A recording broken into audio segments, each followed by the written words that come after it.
Жазды ұрып та қояды болды да. Альтернативный өкімет елеп Урматтуу бүгүнкү жолугушуунун катышуучулары, урматтуу коноктор, ассаламу алейкум, абалы. Мына келдиңиздер. Биз силер жөнүндө өтө көп маалыматыбыз бар. Кыргыз эли тууган издей турган элбиз да биз. Баягы качанкы бир баягы калып кеткен баягы өзүбүздүн уругубуздан болсо ошо балдарды да издеп таап, ошолорду кандай жашап атат, эмне жеп атат деп ошентип кызыккан эл экенбиз да биз. Мына силер мына ошол Түркиядагы вандык кыргыздар силер биздин жүрөгүбүздүн бир бурчундасыңар дайыма. Биз силер жөнүндө өтө көп ойлонобуз. Ушулар кандай жашап атат экен, ушулар менен ушу маданий, илимий байланышыбыз үзүлүп баратат деп. Жана менин акелерим айтып кетти го бул жерде белгилеп. Мына ошол жака кыргыз тилин окталы деп атат да. Бул тилин жоготкон, бул дилин жоготконго бар да. Мына эми Кудай кааласа азыр силер келдиңиздер. Азыр мына ушул жерде 40 куру аксакалдары азыр бата берет, Кудай кааласа бата менен жерге көрөт. Кудай кааласа өтө сонун жолугушуу болуп атат. Кудайым буйруп насip этсе бул жолугушуулар байма-бай болуш керек. Мен Түркияга көп барамын, Түркияга барып, ошол түрк туугандар менен сүйлөшкөндө эле, ошол тарыхты билгенде эле ошолор айтат да, ата журт дейт. Ата журт дейт. Кыргызды булар ата журт деп аташат да. Кыргыздын ушул биз дагы ошо эр тогурул ушактан барган деп айтып жүрүшөт да алар. Алардын тарыхы бөлөкчө. Биз болсо аларды түрк ата деп атап алганыбыз менен мына бул не кичинеле жыл болду. Агачы 30 жыл болду алар түрк ата болуп калды. Агачы түрктөрдүн баардыгы кыргыз ата деп жүргөн, ата журтубуз деп жүргөн. Мына эми ушундай улуу элбиз биз. Ушунчалык биз мындай кубаттуу, күчтүү, мындай гени мындай эч өчпөз. Мына мисалы үчүн кыргызда сөз бар. Түгөнгөн сайын түтөгөн дейт да. Биздин мына ушул сапатыбыз менен ушинтип кармалып келе атабыз. Ата бабаларыбызга рахмат. Мына мен көп жерге барамын. Мындай жаратылыш жок. Мындай тоолор жок. Бардыгы. Мына кыргыздын өнүгүүсү өзүбүздө турат. Кыргыздын өнүгүүсү бул таза жаратылышта. Таза тамакта. Кыргыздын өнүгүүсү бул нефтиде эмес, же да башкада эмес. Мына кыргызды мисалы үчүн элдер эмне органикалык тамактан тааныйт. Таза балдан тааныйт бизде. Сонун өзгөндүн күрүчүнөн тааныйт, баткендин өрүгүнөн тааныйт. Мына ушуну мына 2015-тен бери даңазалап айтып, элдердин бардыгына жеткирип, анан айындарым, мына эң жакшы инвестиция бул багбанчылык. Багбанчылык. Бакка өтөлүү. Мына Кыргызстанда ишке жарамдуу 3,5 миллион гектар жер бар. Мына ушул 3,5 миллион гектар жерди эгерде биз мына ушул Түркиянын усулундай кылып иштетсек, мисалы үчүн Түркияга барсаңыз, бир бош жер көрбөйсүз. Бир дагы бош жер жок, 1 сантиметр бош жер жок. Ошол жердин бардыгын бак кылып салганда. Мен түрктөр менен сүйлөшөм. Түркиядан ушундай оборудование алып келип, окуй мынандай кылсамча, олар айтат да, Абдулла дейт. Сен биринчи сырьевой базаны жасабайсыңбы дейт. Сырьевой базаны жаса дейт. Кантип сырьевой база жасайын десем, эң эле абалы дегенде жок дегенде миллион гектар жерге бир түрдүү бир мөмө отургуз дейт. Мына бадам отургуз дейт да. Бадам отургуза турган болсо, мына азыр 1 миллион гектар жерге бадам отургуза турган болсок, ошол жерден эң эле аз дегенде бир 6 миллион тонна түшүм алат экенбиз да. 6 миллион түшүмдү эгерде мисалы үчүн маңызын алып чыга турган болсок, ошондо 2 миллион тонна болот экен. 2 миллион тоннаны сыга турган болсок, 1 миллион тонна май чыгат экен. Майдын 1 литри 30 евро болуп атат да. 1 литри 30 евро. Элестетип көргүлө. Адан сырткары мына кыргыздардын потреблениясы бир жылда болгону 800 000 тонна ун жейт экенбиз. Туугандар ошол бадамды сыккандан кийинки татуу бадамдын уну кадимкидей эле мына биз жеген ундай эле ун болот экен. Болгону ал жерде эмне глютен жок болот экен да. Мына ушуну түрк туугандар түшүнүп азыр ушуну жасап азыр дүйнө жүзүнө кетирип атат да. Ошон үчүн мына ушул силерден мен балама баягындай мына бал дей берсе, балды жеп көрмөйүн немесин татай албайсың дейт го. Мен ушул Измирде азыр балама агроинженерияга окутуп атам азыр. Окутуп ушул эртең келсе мен айткан сөздөрдүн бардыгын тастыктап элге жеткирет деп. Мына ушул силер менен байланышты катуураак кылып туруп, анан кийин мен силерден суранат элем. Мына силер балдарыңарды агрономияға оқыткыла. Себеби дегенде, мына түрк менен силер канча жыл жашап, олордун тилин билдиңер. Мына ошолордун берген сабагын биздин балдарга караганда жакшы сиңиресиңер да, ал жактан бул жакка агрономияга окута турган маалимдерди жөнөткүлө. Бизде азыр агрономия өлүп калды. Bir ayılda bir agronom yok aynen. Anan ki kantı biz ayıl çarpanı öğretiyoruz. Oşon için buna uşul 40 urunun aksakalları sizlerden suranamın uşul bağ oturguzu ideyani. Tüp-tüpünden tamırından kötörüp durup uşunu жалпы Kırgızga жайылтканы мага жардам бериңиздер. Her bir Kırgızстанlıktın özünün bakçası oluş gerek. Her bir Kırgızstanlık bu ne? Bağban. Bizden adigine atağız özü bağban bulgun. Mына ушунун жолун биз дагы не баг отургузайлы.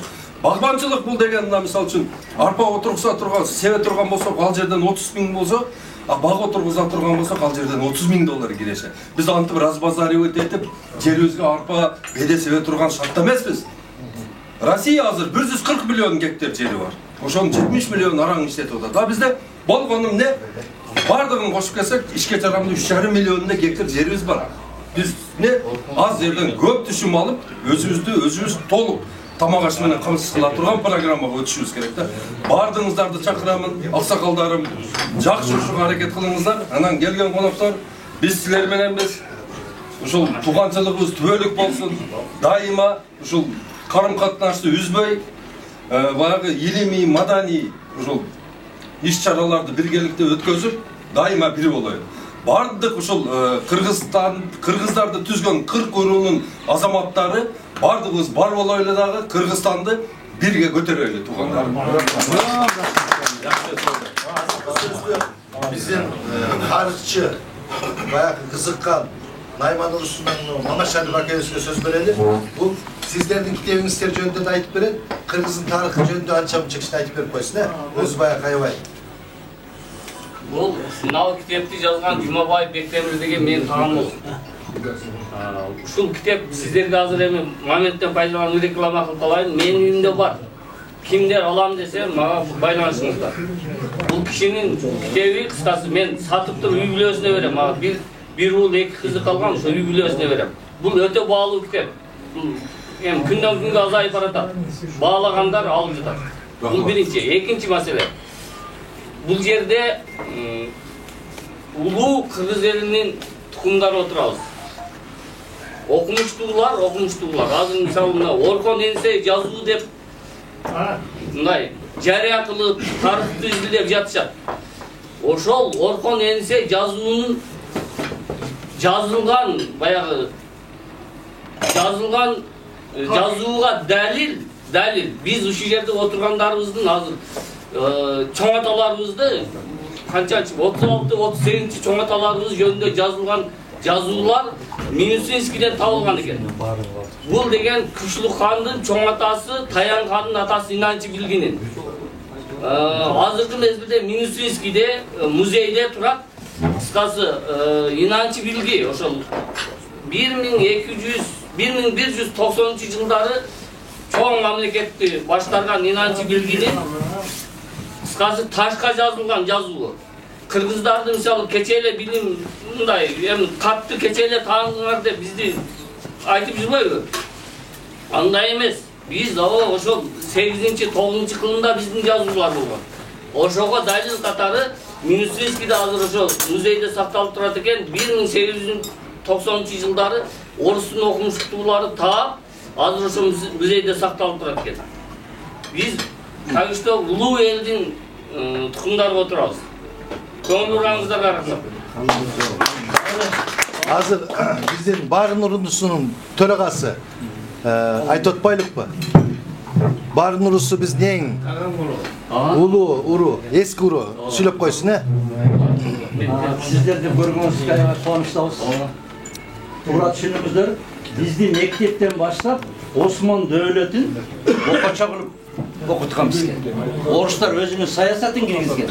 Biz geçene yakından başlap şu Türk mamleketi bir bordo şelekemiz. Bir dostum ayttı, Alınbek eğer sen Türklerdi bilgin gelse Amyan von Beck'tin Hayriddin Barbarossa Osmanski Admiral деген kitebin bireyin okunup okuyaysın. Şu iki tomduk kitepte okup çıkan aynen Türkler bizden kandaş ekenimiz. кичине болса дагы аң сезим. Рахманкул ким болгон деген? Рахманкул деген бул башмачы, башкезер. Бизде ушундай кылып окутушкан. Орустар өзүнүн саясатын. А бирок чындыгында эми түшүнүп атабыз. Ошол бир боордошторубуз ошо орустардын саясатына каршы болуп, кыргыздын чыган улуу патриот инсан экенин эми түшүндүк. Рахмат сиздерге. Ушинтип делип, атадан калган уул, атадан ашкан уул дейт. Мына ошо сиздер Рахманкул хан бүгүн жок, биз көрүшкөнгө мүмкүн эмес. Бирок арбага ыраазы болсун. Ушу сиздер аркылуу биз Рахманкул ханга даңазалаганга дагы, Куран окутканга дагы, а кишини урматтаганга да биз дайындаябыз. Азыр сөз берип коелу. Кой туруңуз аксакал. Мына төрагалар сүйлөп бирден анан кийин. Мына биздин Мундус урусунун төрагасы. Жаш, эң акыркы биздин төрагабыз. Мына болгон да, бир экеле жума болду. Жаш төрагабыз. Будан кийин жаштар келе берсин деп сүйүнүп атабыз. Мундус урусунун төрагасы. Сапаралы сүйлөп койсун. Андан кийин кайраны баштайбыз экинчи мен. Сүйлөп кой Сапаралы. Мен да кубанычтамын. Бүгүн өтө даталуу жакшы күн болуп атат. Майрамга да туш келди. Сиздер менен биз сыймыктанабыз. Бүгүн өз көзүм менен көрүп, чогуу отуруп, бир дастарканда отурганыма өтө кубанычтамын. Мынакей ушу өзүбүздүн түпкү аталыгыбыз ушул жерде деп келип, бизде ошо Турцияда туугандар жөнүндө дагы көп нерселерди айтып бердиңер. Баягы билбеген немелерди билдик бүгүн. Рахмат. Не дейсиз, ушу жаман кыргыз элибиз өссүн, кайсы жерде болбойлу, дүйнө жүзүндө баары бири-бирибизди таап, издеп, ушинтип ынтымак болсок, Кудай кааласа Кыргызстан өнүгүп өсөт да. Эми биз сөздөп киши кеч келип калды. Өзү бул Закир устазы конок Закир экен. Бул Түркияда 28 жылдан бери